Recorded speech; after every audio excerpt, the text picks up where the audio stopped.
Samantala, posible namang sampahan ng kaso si dating presidential spokesperson Attorney Harry Roque kaugnay ng iligal na pagpuslit nito palabas ng bansa. Ito'y kung mapapatunayang gumamit ito ng mga pekeng dokumento. Ang balitang yan tinutukan ni Wina Hesoro. Pag-aaralan na ang kasong maaaring isampa kay dating presidential spokesperson Attorney Harry Roque.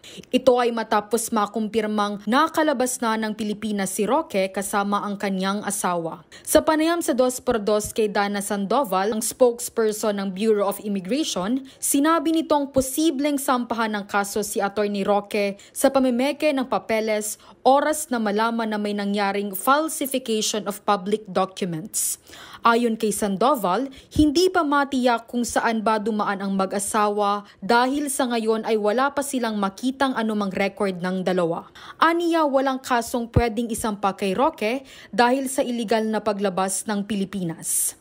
Doon po sa ating pag-aaral, kahapon po nagkaroon ng pagpupulong yung legal team ni Commissioner Viado.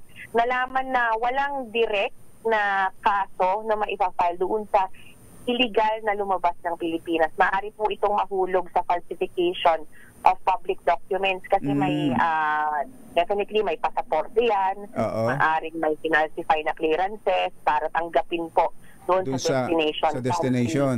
Oo. Yes, so doon po maaari sigurong mahulog yan. But of course, depende sa facts of the case na makikita po once